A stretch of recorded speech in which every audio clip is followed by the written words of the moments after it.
Hey nerds, welcome back to Read by Redhead. I'm Martha, the redhead, and today slash week we are celebrating bi visibility or bi awareness. I'm not sure which one we're meant to call it, but basically this whole week has been about raising some visibility of bisexuals. And as a chaotic bi myself, I thought I would come to you with a pile of my favourite bi characters. So to kick us off, we are going to start with what I class as the most bisexual world known to man, and that is Four Paths, which is in the Devouring duology by Lynn Herman. So this series starts with Violet Saunders, who has never really known much about her mum's past and her family, and after some disaster she gets brought with her mum back to her mum's hometown of Four Paths, and then a lot of spooky shit occurs. But this is in here because not only is Violet bi, and Isaac's bi, and Violet's mum's bi, everyone is bi. And I loved this duology for that, especially the first book, because I just did not expect it going in. But yeah, like 3/4 of the town of Four Paths is bisexual, and it's amazing. And what I loved so much about the rep in this book is the variety. As I say, you've got parents who've got kids who are women and are bi, and the fact that they have been married and had kids doesn't take away from their bisexuality, because that's not how it works. And yeah, I love this, and I will class this duology as the most bi thing known to man until someone writes something a heck of a lot more bi. Following on from that, I've kind of got the only other book on this series, on this list, that is about being bisexual, and that is Leah on the Offbeat by Becky Albertalli. Now, this is a spin-off slash sequel of the Simon versus Homo sapiens agenda, and it follows his friend Leah. And basically at the start of this book we find out that Leah's bisexual, she's out to her mum, but not to her friends. But at the same time she has a crush on a girl, and she's busy navigating those confusing waters. And I love this book, and I have since I very first read it. And the reason is that it feels honest. Being bisexual, specifically a bisexual girl, is difficult.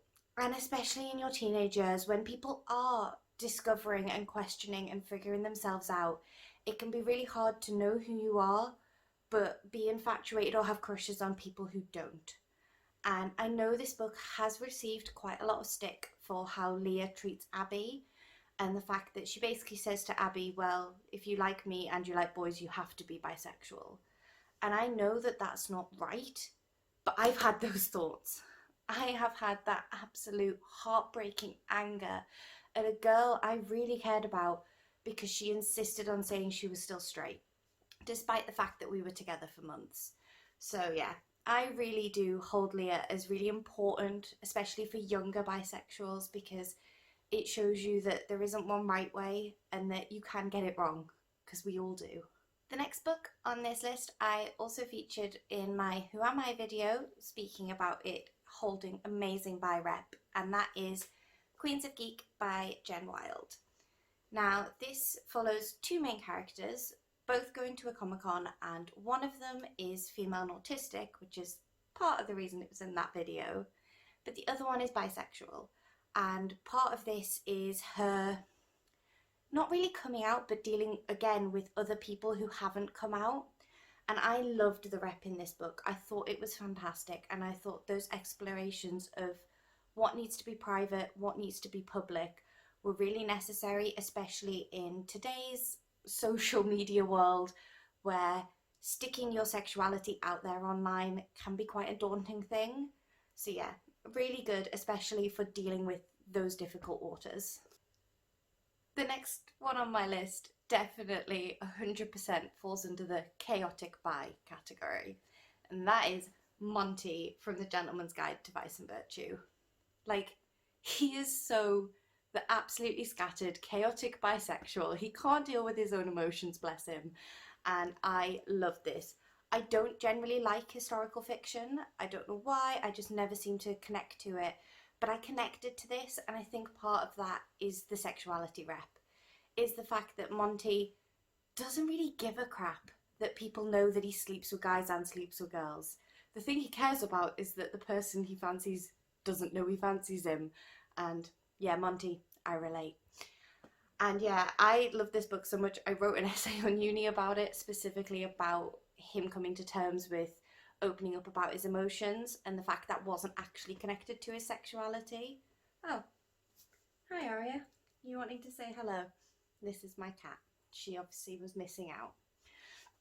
So yeah, back to the book. I think Monty is excellent bisexual rep, and there is other rep within this series as well, and I'm very excited for the third book. Now, I could not talk bisexual awesomeness without mentioning Heartstopper. Now, the whole of the internet loves Heartstopper. We all do, for very good reason, because Charlie and Nick's romance is adorable. It is so cute. But what I love, especially in the first one and going into the second one as well, is Nick dealing with his bisexuality.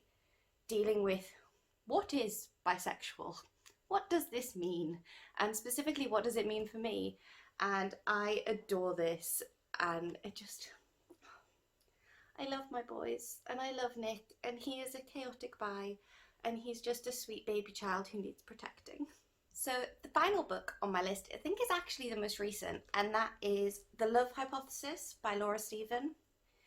Now, not only does this have amazing bisexual rep, but it also is just such good fun.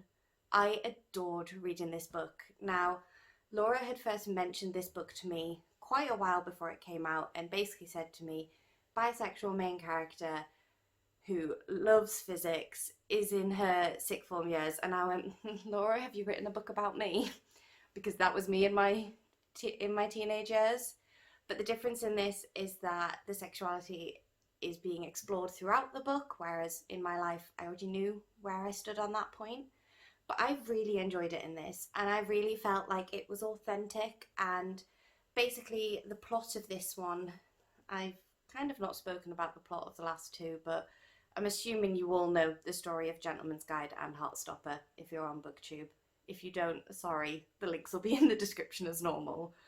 But basically, the plot of this one, the main character, Caro, she basically discovers this drug that makes everyone attracted to her, but that doesn't solve her problems. And just because the guy who's really hot and she thinks is very, very attractive suddenly loves her, it doesn't fix her issues.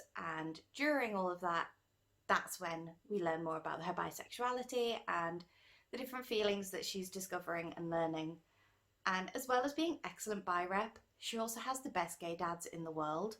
Like, they're amazing dads. Like, they are great parents, but also their relationship is adorable. So although it's not why it's in this video, it deserves being mentioned. Now, I will be honest with you, in true chaotic bisexual standards, I had actually already filmed this video. I filmed it on Bi Awareness Day itself on Wednesday to kind of celebrate and make myself feel like I was doing something to mark the day. And then this morning I deleted the footage. But one of the things I did notice when I was filming it originally were the colours of the spines I filmed. And that's because we kind of end up with the bi flag, but without purple. And I was really, really upset to not have a bi favourite with a purple spine, and it really annoyed me. And then the one perk of losing my footage is I realised I do have one, and actually it's a series, but the first book is Undercover Princess by Connie Glynn, and it's the start of the Rosewood Chronicles series. Now, this is quite young YA, it kind of falls in that cusp, but it basically features a princess and a normal girl, and when they first get to this elite boarding school, they switch places, and Lottie ends up pretending she's a princess, and Ellie ends up pretending she's normal. But they also flirt a lot, and it's really adorable. And I spent a lot of, especially the first two books, trying to figure out if Lottie might be bisexual. I spent a lot of time questioning, and I kind of think that was intentional because most bisexuals spend a lot of time questioning. But it is confirmed, and it is kind of canonical within the books, and we do get an adorable kiss at one point, which I loved. But yes, I fully think should have been on this list to start with. Even more so, it has a purple spine. Because of its purple spine, we now have the bi flag, and I am so happy with how this turned out. So yes, that's all from me and Aria, who is now curled up in my lap and doesn't seem to want to let me move. I hope you enjoyed this, and if you have read any of these books, let me know what you think of the bi rep down below. But also, let me know if there's any I'm missing, because I make a point of trying to read any book with bisexual rep, and these are just some of my favourites. But if there's one that you think is particularly excellent, please let me know, and if I haven't read it, I will be adding it to my TBR. But yeah, thank you so much if you've made it all the way to the end here. Like, subscribe, as I say, comment and let me know, and just have a chat about bi books, because this is our week, bitches.